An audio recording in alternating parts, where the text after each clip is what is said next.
Hi, and welcome to 4-H 201. My name is Kate Eichstead, and I am the 4-H Military Coordinator. I'm glad to be here and excited to be of support this 2015-2016 4-H year. I sent a copy of the calendar via email. We will be going over some of those upcoming important dates.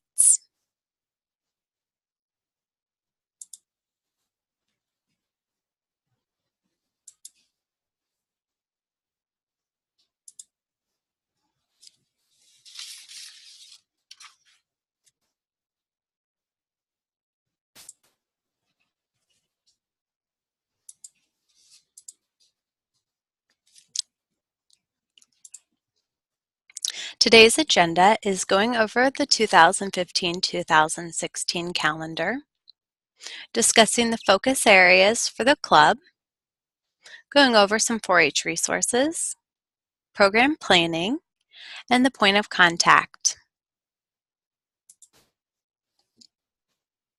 You all should have the 2015-2016 calendar. That will be helpful to have out as we go through this. The first thing on our calendar is going to be the next webinar, which will be September 22nd. This webinar will be going over the National Youth Science Day Motion Commotion kits. Everyone is receiving a motion commotion kit to do a science experiment day. 4-H National Youth Science Day is the world's largest youth-led science experiment. On October 7th, 2015, millions of young people will take part in this year's NYSD experiment, Motion Commotion, to learn about physics, speed, and safety. Please register your event so we can get some accurate numbers on how many youth are participating in this national event. You can register your site at www.4h.org and go to the 4-H National Youth Science Day, and you'll be able to fill out that information there. The next upcoming date on your calendar is going to be October 1st, 2015. And on that date, we are asking that you have in your youth enrollment forms, your leader enrollment forms, your program plans, and your lesson plans. Those can be sent in a few different ways. Via email, military4h@ctar.hawaii.edu. You can also mail it in at our address at 1955 East West Road, number 217, Honolulu, Hawaii, 96822. Or you can fax 808-956-9082. And please send that to me, Kate Eichstead. Next on our event is National 4-H Week. This is also that first week in October on October 4th through the 10th. On this day, or during that week, we ask that you really kickstart your 4-H program. We are sending out a 4-H week promotion kit for you guys to have some fun with that. As you see pictured here, we have some staff members during a training doing a green party. We have green tablecloth, we have some green vegetables, and we have a green dip. That dip recipe is in your promotion kit. In your kit, you'll get a 4-H pledge poster, some green food coloring, green tablecloth, some 4-H stickers, and you can use those any way you like. Be very creative, and we would love to see your pictures. So if you could send any of your pictures from National Youth Science Day and for National 4-H Week to military4h at ctar.hawaii.edu. We'd love to see how you guys kickstart your program this year.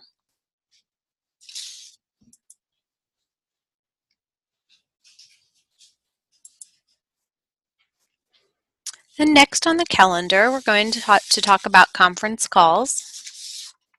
These calls are really important throughout the year to allow us to just touch base and keep that open communication.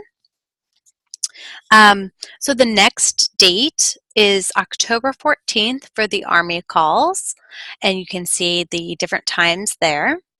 And then October 21st for the Navy program calls. And then there's several throughout the year.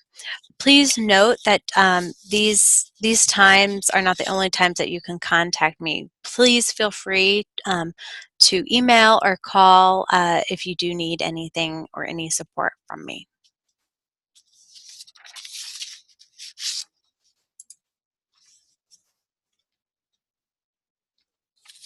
Um, then at the end of the calendar year, after you have finished this year's 4-H program, there will be an end-of-year report.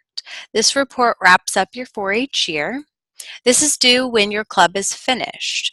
So if you are finished with your club before the end of the school year or the May 31st date, please feel free to go ahead and wrap up your end of the year with that report and send it in when you're finished. But if you're running a program throughout the summer, then we ask that that needs to be in by September 1st, 2016. This is important to turn in for clubs to be counted in our military partnership report. Now we're going to discuss something new this year called the Program Plan Focus Areas. The reason that we're having these focus areas is that they're selected because both branches, the Army and the Navy, have identified healthy living and science as areas that they would like more programming, along with citizenship and leadership. In addition, our military 4-H headquarters is requiring that we show evidence that the children are learning key concepts from their project work. Hence, we will be changing the end of the year report to include a few questions that will reflect these different focus areas. So we have science, STEM, plant and animal, environment, outdoors, healthy living, creative arts, and leadership. So any club that you're running this year that is a 4-H club will need to fall into one of these categories. So for example, if a site elects to do a nutrition cooking club, the project activities for this club must include teaching the children nutrition concepts besides just food preparation skills. If the club leaders use 4-H curriculum, then having a 4-H members be able to answer the healthy eating assessment question should not be difficult. However, if the club activities are only on preparing different recipes without incorporating the nutrition concept, the 4-Hers may not have any knowledge about adapting the healthy eating habits. This could be a cooking club, but just not a 4-H club. If the sites choose to not use the 4-H curriculum and want to offer these clubs that don't utilize 4-H curriculums or lesson plans that incorporate the experiential learning model, then sites should feel free that they still can offer that club, but just don't call it a 4-H club. Another example of this may be one of the most popular clubs at your site, which is a dance club. But you do not use any of the project lessons that follow any of the 4-H curriculum.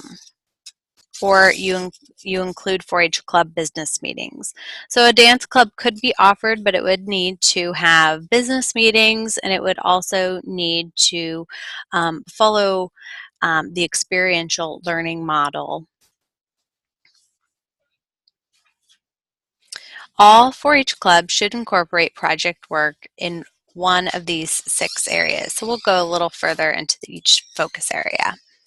We have science and STEM, which could include aerospace and astronomy, food science, computer, geospatial science, small engines, electricity, robotics, wind, energy alternatives, science discovery, which could include whales, trees, rocks, minerals, and recycling,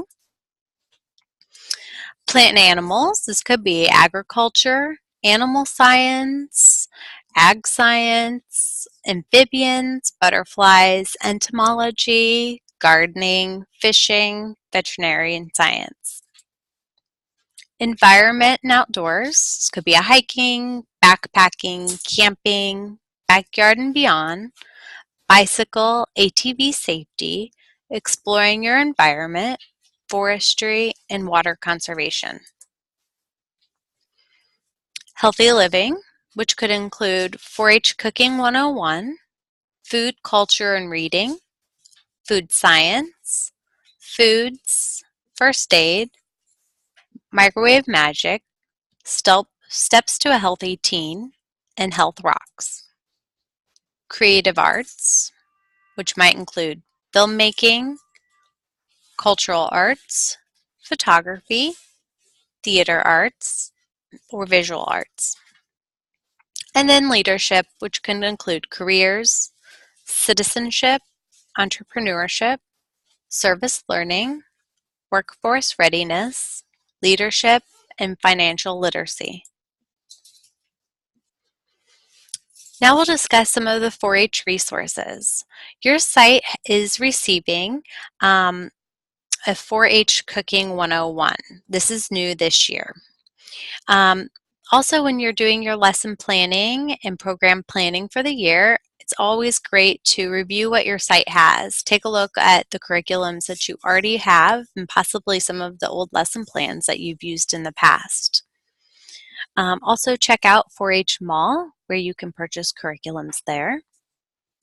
And also other state universities' resources. Every state has a land-grant university that does 4-H programming, and there's often wonderful resources there. Ohio State has a great Cloverbud opportunity called Click It, Print It, Do It that offers some really great short activities that really are geared to that 5 to 8-year-old range. Utah State has some wonderful supplemental activities to do with your 4-H curriculum. They're called Discover 4-H, and it has 6 activities that could really go along with some programming that you're already doing. Some different animals, they have Healthy Snack Club, amongst others.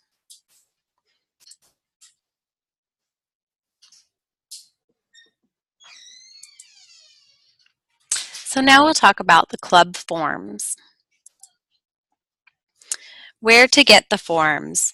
On our partnership page, www.ctar.hawaii.edu /4H/military partnerships. On this page, you're going to be able to find forms and files, and under that, you'll see everything that you need. Youth enrollment forms, the volunteer leader enrollment forms, your program plan, and lesson plans. New this year is the program plans, and you will see that there is a community club and single project club. So the template is revised this year.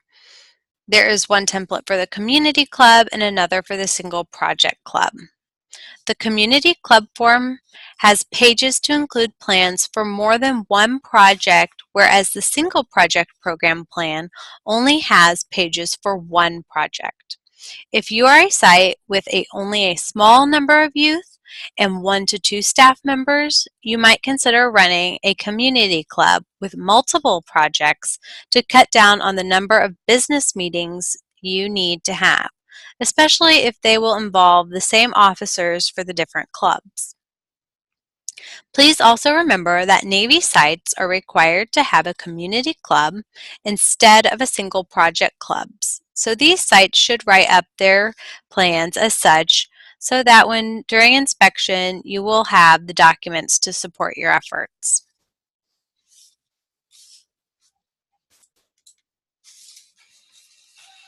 So why do we have 4-H program plans? One of our tasks to support your programming includes assisting your sites in establishing impactful long-term educational programs. By purposely taking the time to set learning goals, get youth input for the project activities, as well as keep everyone informed of what the club is designed to achieve, and each member's responsibility will help keep your 4-H club work balanced. Putting plans on paper will help staff figure out if all the components are covered. Required number of business meetings, which is 6, 10 hours of project activities, and perhaps a service learning related to the project skill. Related field trips, parent involvements, and even an end of the year celebration to recognize the club members. Taking the time at the start of the 4-H year to put together detailed program plans will also keep your efforts organized and hopefully less overwhelming. It should serve as a roadmap with some flexibility. In case the original leader is not able to meet with the club that's intended, having a program plan with appropriate lesson plans should help another staff member or volunteer to continue the club and the project activities so the youth do not have to miss out on their 4-H club experience. So now we're going to just go over the 4-H program plans. Whether you're doing the community program plan or the single project, it both has the same information that is needed. So what is needed is a name of the club, and you want to keep that consistent throughout the year and with your paperwork. The name of the leader, a phone number, email, title of the 4-H curriculum used, and the source. And also give us the number of club members enrolled in this project area.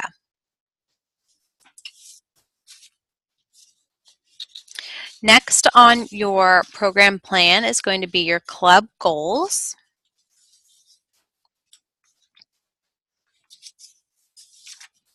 In your club goals, you should list 3 goals per project. And goals really should be specific, measurable, achievable, result-oriented, and time-focused. You want to be able to show and give some evidence of how you meet these goals or how the goal was met. So here are a few examples. Club members will be recognized at year end by exhibiting projects and recognizing members for their achievements. So this is definitely very specific. It's measurable because it either will happen or it won't happen. It is something that is achievable. It is results oriented, as it will be able to be an event that the youth can show off their project at the end of the year. And it does give a time to it. It will happen at the end of the year.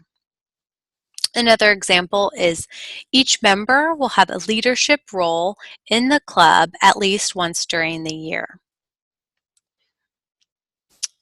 Another is service club will complete a minimum of 20 hours of service during a program year. Or another example, 75% of the cooking club members will be able to independently make a recipe by the end of the program year. Definitely a skill that can be shown at the end.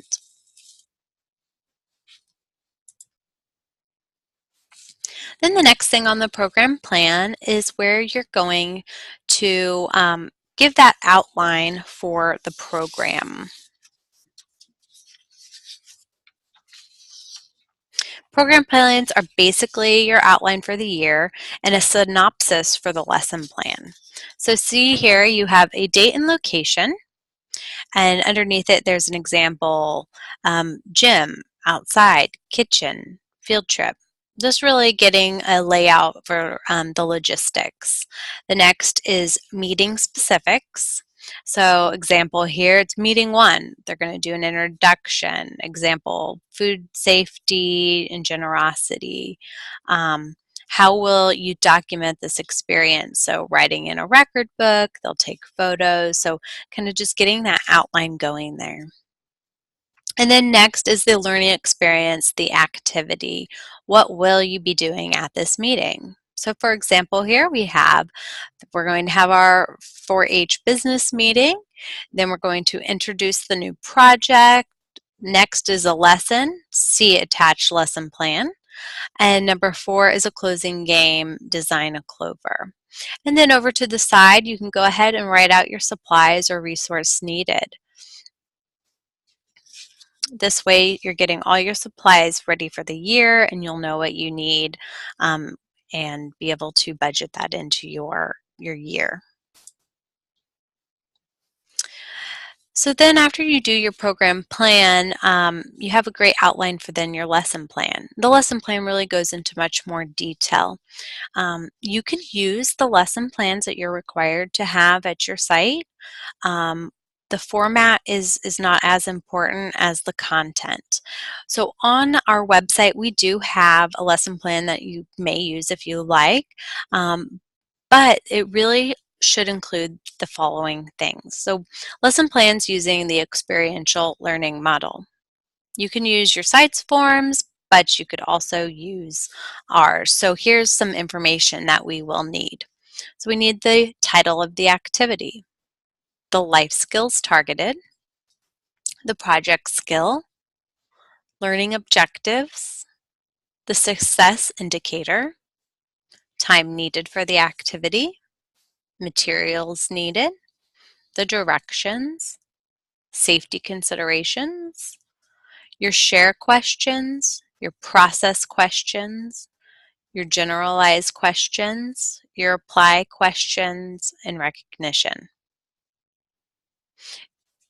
The great thing about using a recognized 4-H curriculum is that a lot of this is done for you and you're not having to recreate that wheel.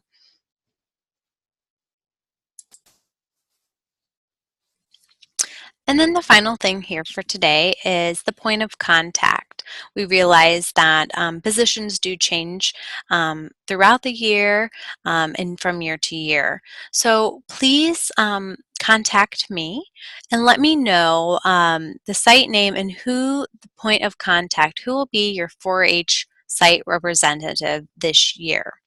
And please give phone number and email address, letting me know the best time to contact, and then also what clubs are you going to be offering this year, and the club leaders. This information would be great to have as soon as possible so I can update our records and make sure that we are all on the same page. Well, we are finished with our webinar here, and I hope that you have some great tools that you can get started and have a great 4-H year this year.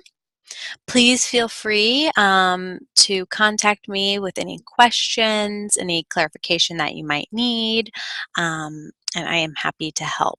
So once again, this is Kate Eichstead, and I am very excited to be working with the 4-H program this year. So thank you very much and have a great day.